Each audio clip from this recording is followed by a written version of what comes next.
Muchas gracias, señor presidente. Antes de abordar el fondo de nuestra intervención, consideramos necesario realizar una precisión de carácter institucional. Observamos con preocupación que se intente presentar ante este Consejo de Seguridad como una supuesta representante de la sociedad civil a una persona cuya trayectoria pública ha estado marcada por el financiamiento sostenido de gobiernos extranjeros y corporaciones transnacionales. Aquí están las pruebas para quien quiera verlo, por años, así como por su participación en procesos de desestabilización política y promoción de rupturas institucionales en su propio país.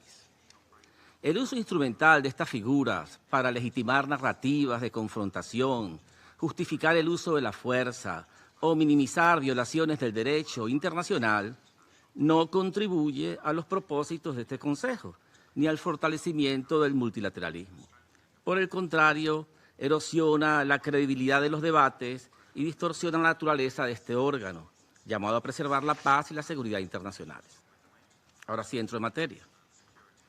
Señor presidente, el 3 de enero del 2026 constituye una fecha de profunda gravedad histórica, no solo para Venezuela, sino para el sistema internacional en su conjunto.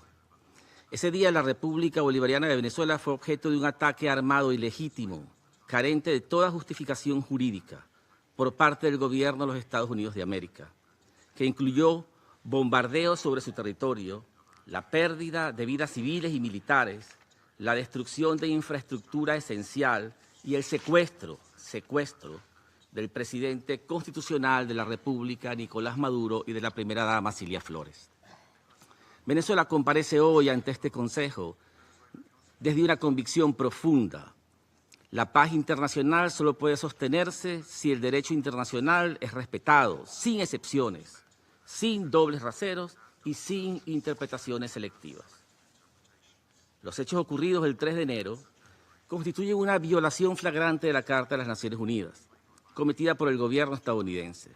En particular, la violación del principio de igualdad soberana de los Estados, la violación de la prohibición absoluta del uso o la amenaza del uso de la fuerza contra la integridad territorial o la independencia política de cualquier Estado, consagrada en el artículo 2, numeral 4 de la Carta, y violación del deber de resolver las controversias por medios pacíficos. Asimismo, estos actos vulneran de manera grave los convenios de Ginebra y sus protocolos, al haberse producido ataques indiscriminados contra la población civil y bienes de carácter civil. Se ha violado también el derecho internacional de los derechos humanos, particularmente el derecho a la vida, a la integridad personal y a la seguridad. De especial gravedad es el secuestro del presidente de la República por parte del gobierno de los Estados Unidos de América, que constituye una transgresión directa de una norma esencial del orden jurídico internacional, cuál es la inmunidad personal de los jefes de Estado en ejercicio. Esta inmunidad no es un privilegio individual, es una garantía institucional que protege la soberanía del Estado y la estabilidad del sistema internacional. Su desconocimiento no solo afecta a Venezuela, abre un precedente extremadamente peligroso para todos los estados representados en esta sala, independientemente de su tamaño, de su poder o de sus alianzas. Señor presidente, la resolución 3314 de la Asamblea General define claramente como acto de agresión el bombardeo del territorio de un Estado por las Fuerzas Armadas de otro Estado, así como la invasión u ocupación, incluso sin anexión formal. Los hechos que denunciamos encajan inequívocamente en esta definición. En el año 2004, la Corte Internacional de Justicia afirmó que existe ocupación cuando un Estado ejerce el control efectivo, incluso sin anexión formal o sin la presencia continua de tropas. La resolución 242 de este Consejo de Seguridad, por su parte, enfatiza que la adquisición de territorio por la vía de la fuerza es inadmisible. La resolución 2625 de la Asamblea General establece que el territorio de un Estado no será objeto de ocupación militar derivada del uso de la fuerza en contravención a la Carta. Permitir que tales actos queden sin respuesta efectiva equivale a normalizar la sustitución del derecho por la fuerza y a erosionar los fundamentos mismos del sistema de seguridad colectiva. Hoy no está en juego únicamente la soberanía de Venezuela, está en juego la credibilidad del derecho internacional, la autoridad de esta organización y la vigencia del principio de que ningún Estado puede erigirse en juez, parte y ejecutor del orden mundial. Señor presidente, no podemos ignorar un elemento central de esta agresión estadounidense. Venezuela es víctima de estos ataques por razón de sus riquezas naturales. El petróleo, la energía, los recursos estratégicos y la posición geopolítica de nuestro país han sido históricamente factores de codicia y de presión externa.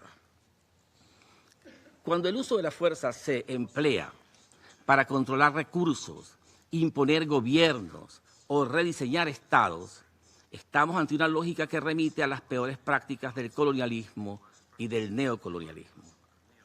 Aceptar esta lógica implica abrir la puerta a un mundo profundamente inestable, donde los países con mayores capacidades militares pueden decidir por la fuerza el destino político y económico de otros estados.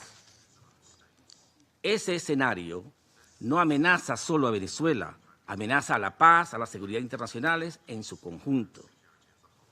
Si el secuestro de un jefe de Estado, el bombardeo de un país soberano y la amenaza abierta de nuevas acciones armadas,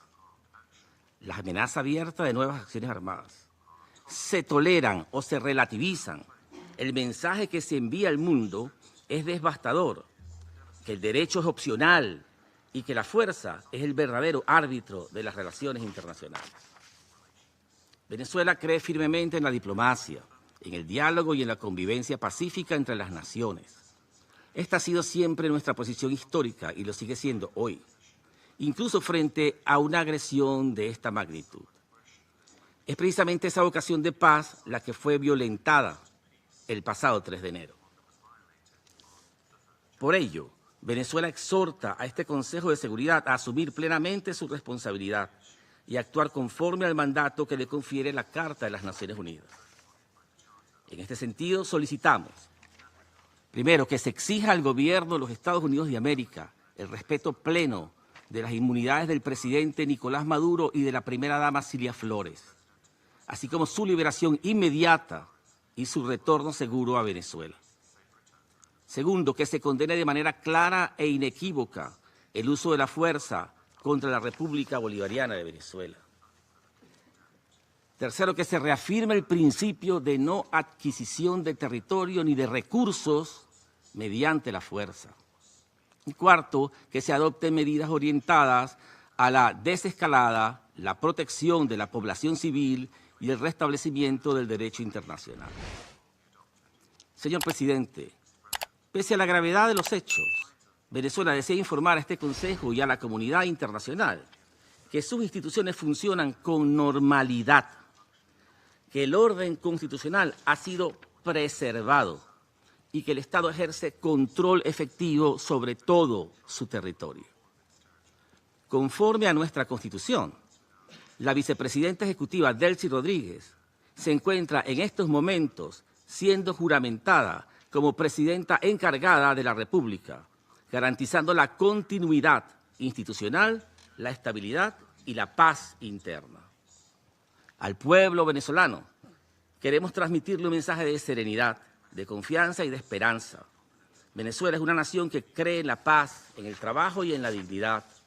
Nuestro compromiso es con la diplomacia, el derecho, y nuestro compromiso también es firme e inquebrantable.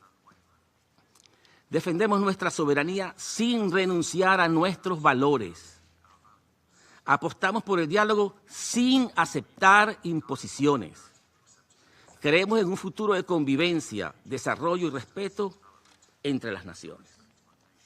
Confiamos en que este Consejo de Seguridad sabrá estar a la altura del momento histórico y elegirá el camino de la legalidad, la responsabilidad colectiva y la paz. Muchas gracias, señor presidente.